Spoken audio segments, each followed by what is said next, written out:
Baik, Assalamualaikum warahmatullahi wabarakatuh. Selamat siang semuanya.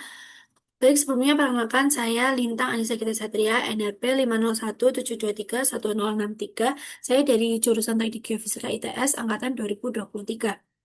Nah, pada video sebelumnya kan kita sudah membahas nih mengenai introduction dari buku Geologi Gunung Api Purba.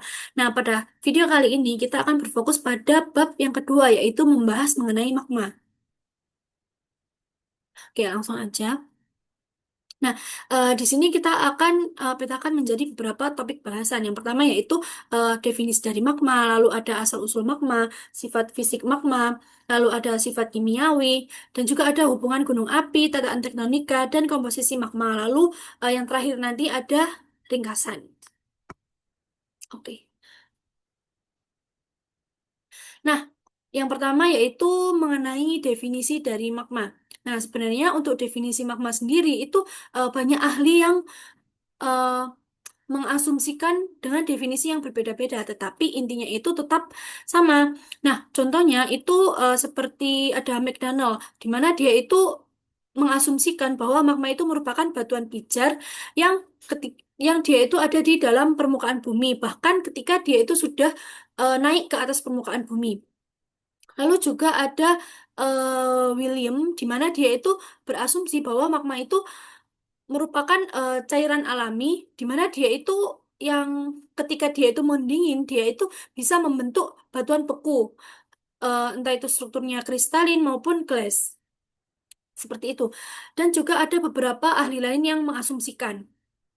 Nah, dari asumsi-asumsi tersebut kita simpulkan bahwa magma itu merupakan cairan pijar kompleks yang mengandung cairan kristal dan gas di mana dia itu terbentuk di dalam permukaan bumi dan nantinya dia itu menjadi bahan dasar terbentuknya batuan beku maupun aktivitas gunung api.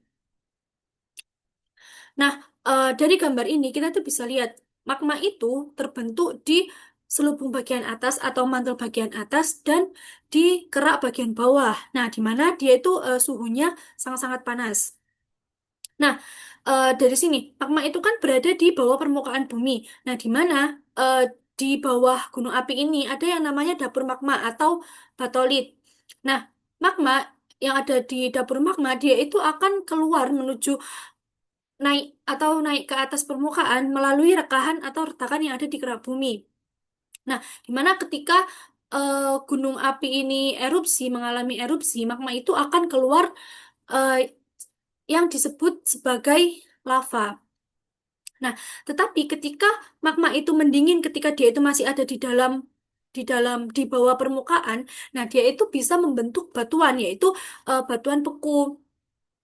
Batuan beku intrusif, contohnya itu ada batu granit dan lain sebagainya. Lalu ketika dia itu eh, di mendinginnya di atas permukaan, dia itu akan membentuk batuan beku ekstrusif. Contohnya itu ada batuan basalt ini. Oke, next. Nah, yang selanjutnya yaitu kita akan membahas mengenai asal-usul dari magma. Nah, magma itu terbentuk karena adanya panas dari dalam bumi. Nah, ada beberapa mekanisme, yaitu ada 5 mekanisme di sini, di mana untuk yang pertama yaitu ada peluruhan radioaktif U, K, sama TH. TH. Nah, unsur-unsur seperti uranium, kalium, thorium, dia itu akan mengalami peluruhan dengan panasnya itu dengan panas jumlah yang sangat besar. Nah, jadi dia itu bisa melelehkan batuan yang ada di mantel bumi sehingga dia akan menjadi magma. Nah, bisa dilihat di gambar ini. Tadi kan saya sudah menjelaskan bahwa magma itu dia itu ada dia itu terbentuk di mantel bagian atas dan di kerak bagian bawah, di mana dia itu masuk ke zona panas ini. Seperti itu. Nah, yang selanjutnya yaitu mekanisme yang selanjutnya yaitu ada gesekan dan deformasi batuan. di mana adanya tekanan dan gesekan pada kerak bumi itu juga dapat menyebabkan pelelehan batuan. Contohnya, salah satu contohnya yaitu ada di gunung api di Selandia Baru, yaitu di zona gunung api Taupo, kalau tidak salah. Nah, di mana dia itu menunjukkan bahwa zona zona panas di kerak bagian atas dan di bawah pada kedalaman sampai 20 hingga 30 kilometer, dia itu merupakan zona yang sangat-sangat panas. Seperti itu.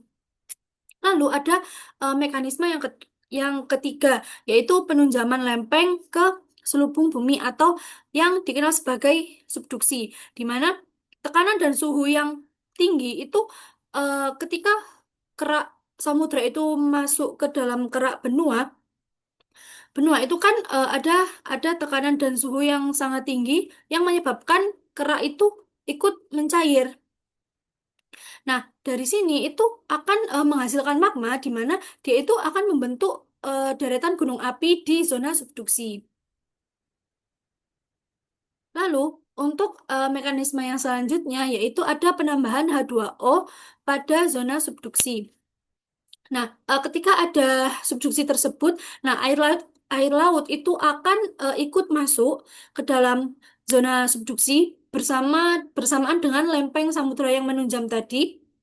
Nah, airnya itu akan menurunkan titik lebur batuan dari mantel, sehingga mantel itu dia itu bisa lebih mudah mencair. Nah, yang selanjutnya yaitu ada upwelling mantel. Nah, atau dia itu biasa disebut dengan pembubuhan mantel. Nah, pergerakan mantel ke atas seperti ke mid-more atau mid-oceanic ridge atau ke hotspot atau ke plume itu menyebabkan tekanannya itu berkurang sehingga batuan di mantel itu dia bisa lebih mudah untuk mencair seperti itu. Nah, untuk yang selanjutnya yang kita bahas yaitu ini merupakan hasil dari proses pembentukan magma sendiri, di mana magma yang terbentuk dari selubung bumi atau dari mantel bumi tadi itu disebut magma primer atau hasil peleburan dari mantel atau merupakan magma yang berkomposisi peridotit, di mana biasanya kandungannya itu ada magnesium, besi, kalsium yang dalam tingkatan yang tinggi gitu. Nah, namun pada prosesnya ketika magma itu menuju ke permukaan, magma itu enggak selalu sama gitu. Nah, karena dia itu mengalami yang namanya proses diferensiasi magma, yaitu dia itu mengalami perubahan komposisi eh, karena adanya pendinginan yang bertahap. Nah, dari proses ini itu magma itu menghasilkan beberapa turunan, yaitu ada magma basaltik, andesitik, terus ada dasit dan riolit. Nah, selain itu juga ada yang namanya magma mixing, di mana dia itu ketika ada dua magma dengan sifat yang berbeda itu mengalami pertemuan atau mereka itu bercampur. Nah, ini prosesnya itu dinamakan dengan magma hibrid. Lalu ada kontaminasi magma, di mana magma itu bercampur dengan batuan samping, sehingga jadi kayak magma itu bercampur dengan ketika ada magma, batuan di sampingnya itu dia juga akan mengalami pelelehan. Jadi dia itu bercampur dengan batuan yang ada di sampingnya ketika magma itu lewat. Nah, sehingga itu akan menyebabkan adanya perubahan komposisi dari magma tersebut. Nah, adanya variasi dari magma itu juga menentukan tipe gunung api dan karakter letusan. Jadi, eh, magma itu juga menentukan misalnya ada gunung api, tipe magmanya basaltik. Nah, dia tuh berbeda dengan andesit dan lain sebagainya. Jadi, magma itu juga menentukan karakter letusan dan juga gunung tipe dari gunung api sendiri. Seperti itu. Oke, next. Nah, yang selanjutnya yaitu kita akan membahas mengenai sifat fisik magma.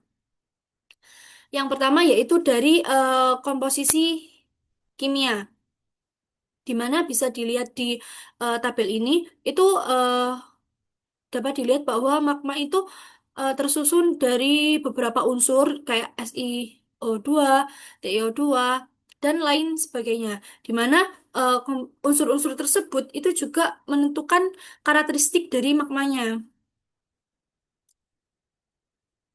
Lalu ada magma basa dan magma asam.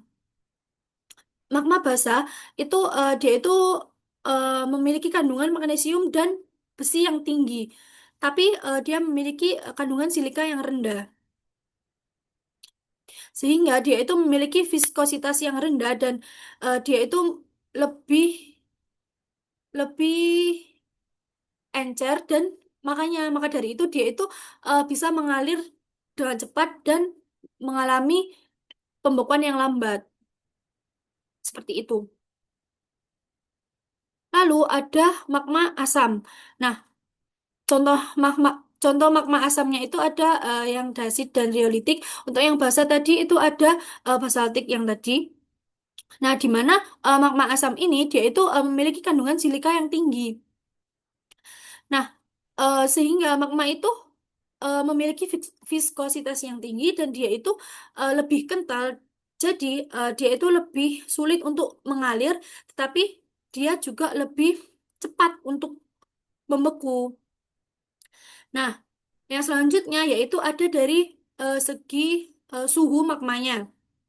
Nah, di mana magma itu magma basah itu dia itu memiliki suhu yang lebih tinggi daripada magma asam, di mana lebih besar dari 1200 derajat Celcius. Sedangkan magma asam dia itu suhunya sekitar 700 hingga 900 derajat Celcius aja. Nah, semakin rendah suhunya, maka dia itu semakin tinggi viskositasnya, seperti yang sudah saya jelaskan tadi dan tertera di sini. Nah, yang selanjutnya yaitu adanya viskositas atau kekentalan. Viskositas sendiri itu dia itu merupakan ketahanan suatu cairan terhadap aliran.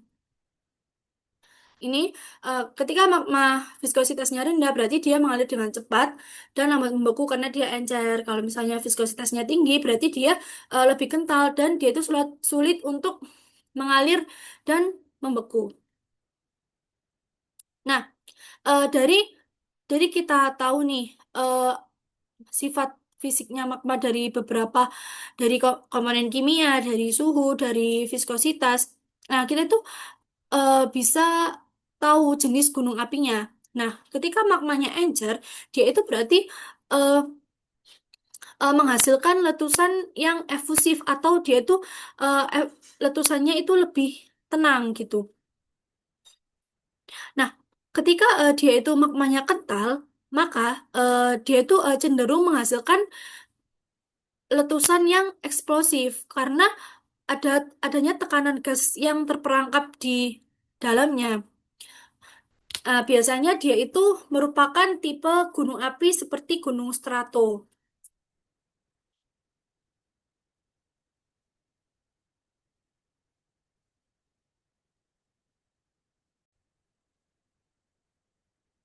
Nah, setelah kita mengetahui sifat fisis fisik dari magma sendiri, selanjutnya kita akan beralih pada sifat kimiawi dari magmanya, di mana ada komponen-komponen utama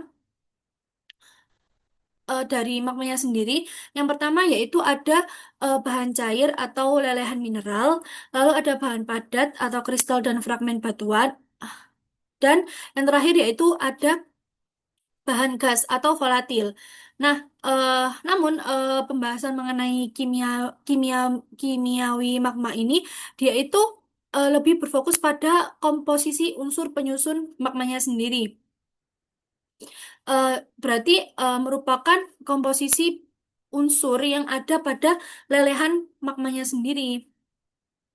Nah, untuk unsurnya itu yang pertama itu ada major elements, di mana unsurnya itu merupakan unsur yang paling dominan. Contohnya ada Si, Ti, Al, besi, magnesium, dan lain sebagainya. Biasanya dia itu kalau misalnya major elements dia dia itu biasanya eh, dalam bentuk senyawa oksida seperti SiO2, terus Al2O2 dan lain sebagainya. Lalu yang kedua itu ada unsur jejak atau trace element, yaitu ini tuh unsurnya relatif sangat kecil dan biasanya itu dalam satuan ppm atau part per million. Nah, contoh unsurnya itu ada NiSr, Pa, dan lain sebagainya. Lalu yang ketiga itu ada unsur tanah jarang atau rare earth element. Nah, dia itu satuannya itu dinyatakan dalam PBB ini atau part per billion. Karena dia itu yang paling kecil dibandingkan yang lain. Nah, contohnya itu ada MoIREU dan lain sebagainya. Nah, terus di sini juga ada gambar di mana unsur rata-rata magma atau kerak bumi dia itu hampir setengahnya, hampir setengahnya itu unsur magma itu adalah didominasi oleh oksigen dan sekitar sekitar seperempatnya lah dia itu silika atau silikon. Biasanya terdiri dari dan sisanya itu terdiri dari bagian-bagian kecil seperti aluminium, iron, kalsium, sodium, dan lain sebagainya.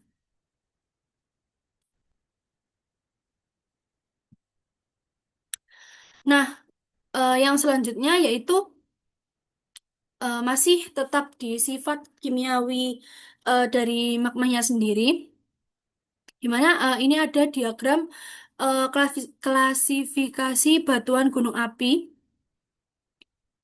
Nah, di mana dia itu menunjukkan adanya apa namanya hubungan antara kadar SiO2 ini dengan kadar KO2 dengan K2O, mohon maaf. Nah, di mana diketahui bahwa semakin tinggi kadar K2O-nya, maka magmanya itu masuk ke dalam seri alkali yang tinggi, seperti high K kalsium, high K kalsium, alkalin series dan atau sosonit series. Nah, sebaliknya kalau misalnya dia itu memiliki kandungan K2O yang rendah, nah dia itu maka termasuk ke dalam low K series atau alkali rendah gitu. Nah, di sini juga ada klasifikasinya di mana dia itu eh, menampilkan diagram dengan adanya total alkalinya dengan silikanya. Nah, di sini ada memperlihatkan magma seperti ada magma basaltik, terus ponolit, dan lain sebagainya. Ini ada ponolit. Sehingga kita itu bisa tahu nih posisi komposisi suatu magma dari datanya ini. Nah, selain itu ada juga unsur padat dan cair, di mana magma itu juga mengandung gas utama yang ada di dalam magma. Nah, itu ada H2O, CO2, SO2, H2S, Cl, dan F. Ini merupakan unsur di unsur gas yang ada di dalam magma. Nah, di sini saya akan memberikan contoh. Nah, contohnya itu seperti ada magma di suatu gunung di Hawaii, di mana dia itu didominasi oleh air atau H2O, di mana dia itu sekitar hampir 50%-nya. Nah, sedangkan ada salah satu gunung di Indonesia di mana dia itu kandungan CO2 dan SO2-nya itu jauh lebih tinggi. Nah, adanya komposisi gas di dalam magma itu juga merupakan hal yang penting karena gas itu kan merupakan pendorong utama terjadinya letusan gunung api. Nah, ketika magma itu magma dengan kandungan gas yang tinggi dan viskositas yang kental, biasanya dia itu akan eh, menghasilkan letusan yang eksplosif. Dan sebaliknya, kalau misalnya dia kalau misalnya dia kandungan gasnya rendah dan dia viskositasnya dia encer, maka dia itu eh, biasanya akan menghasilkan letusan yang efusif, seperti yang sudah saya jelaskan sebelumnya. Nah, jadi dari sifat kimiawi dari magma ini ditentukan dengan adanya beberapa unsur tadi, seperti ada unsur utama, unsur jejak, unsur tanah, dan lain sebagainya. Karena ini juga akan mempengaruhi komposisi dari magmanya sendiri itu akan mempengaruhi karakter dari letusan magma sendiri. Seperti itu. Nah, yang selanjutnya yaitu hubungan tektonik dan magma. Di mana yang pertama kita berfokus pada di zona subduksi, yaitu adanya gunung api busur vulkanik. Nah, eh, pada nah di mana kita bisa melihat kan, ini kan ada yang namanya proses subduksi, di mana kerak samudra itu menunjam ke bawahnya kerak benua. Nah, di mana ketika kerak samudra itu menunjam ke bawah dari kerak benua, ada dia itu membawa beberapa material seperti adanya air, adanya volatil yang ikut masuk ke dalam lempeng, ikut ya, ikut masuk ke dalam lempeng benua. Nah, adanya fluida itu itu membuat eh, mantel itu menurunkan titik leleh dari batuan mantel sehingga pelelehannya itu bisa menghasilkan eh, magma yang andesit dan dasitik, di mana magmanya kental dan kaya akan gas. Karena magmanya itu kental dan kaya akan gas, maka ketika dia itu naik keluar, gasnya itu sulit keluar. Jadinya dia itu mengalami letusan yang eksplosif. Contohnya, kalau misalnya di Indonesia, itu ada di Gunung Merapi dan juga ada di Gunung Fuji di Jepang. Nah, seperti itu. Selanjutnya, ada di Mid-Ocean Ridge atau di zona divergen atau disingkat sebagai MOR.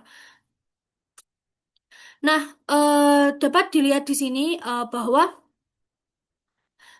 peta gerakan lempeng dunia ini tuh peta pergerakan lempeng di dunia di mana dia itu terdapat jalur jalur retakan di dasar samudra seperti ini karena adanya divergen yaitu kedua lempeng itu saling menjauh. Jadi tekanan di mantel itu berkurang dan dia itu eh, terjadi pelelehan dekompresi. Nah, magma yang terbentuk dia itu magma basaltik atau magma yang encer dan eh, gasnya itu sedikit. Nah, karena dia bersifat cair atau encer, maka dia itu membentuk letusan yang efusif. Nah, eh, ya lavanya itu mengalir dengan tenang. Nah, biasanya dia itu akan membentuk kerak samudra baru. Contohnya di Mor ini. Jadi dia itu kebalikannya dari zona subduksi, di mana zona divergen ini itu menghasilkan gunung api yang tenang dan dia itu bisa membentuk kerak baru, kerak samudra baru seperti itu. Nah, yang selanjutnya kita masuk ke pembahasan yang terakhir yaitu mengenai ringkasan. Ringkasan. Ini tuh merupakan ringkasan magma secara umum aja, di mana magma itu didefinisikan sebagai bola pijar atau bahan pijar atau cairan yang panas, dia itu bersuhu sekitar 900 hingga 1400 derajat Celcius, dan ketika mendingin dia itu bisa membentuk menjadi batuan beku, entah itu batuan beku intrusif yang terbentuk di dalam, yang membeku di dalam, atau yang ekstrusif yang di luar. Nah, lalu sumber dari panas sumber panas membentuk magma sendiri itu ada dari peluruhan radioaktif, deformasi batuan, subduksi, dan juga ada peleburan mantel. Lalu juga ada magma primer atau magma induk, di mana dia itu berasal langsung dari pelelehan mantelnya, dan biasanya dia itu komposisinya itu pikrit atau basaltik. Nah, magma ini mengalami bisa mengalami diferensiasi dan menghasilkan magma turunan, yaitu magma turunannya yaitu andesit, dasit, riolit, empat itu. Nah, selain diferensiasi, dia juga ada magma mixing tadi, di mana dia itu magmanya bercampur, membentuk magma campuran, dan dia itu ketika berinteraksi dengan batuan-batuan yang ada di dinding tempat dia itu akan naik ke permukaan, dia itu disebut sebagai magma hibrid atau magma campuran, karena dia komposisinya itu tercampur sama batuan-batuan yang ada di sampingnya. Nah, eh, yang terakhir yaitu secara kimiawi itu terdiri dari unsur utama yaitu terdiri dari unsur utama, unsur jejak, dan unsur tanah jarang dan gas-gas seperti H2O, CO2, SO2, dan HCl. Di mana gas-gas ini itu nanti yang akan berperan besar dalam menentukan gaya letusan dari gunung api sendiri. Oke, sekian penjelasan dari bab 2 dari buku Geologi Gunung Api Purba. Sekian dari saya, mohon maaf jika ada kata yang salah. Sekian, terima kasih. Wassalamualaikum warahmatullahi wabarakatuh. Selamat siang semuanya.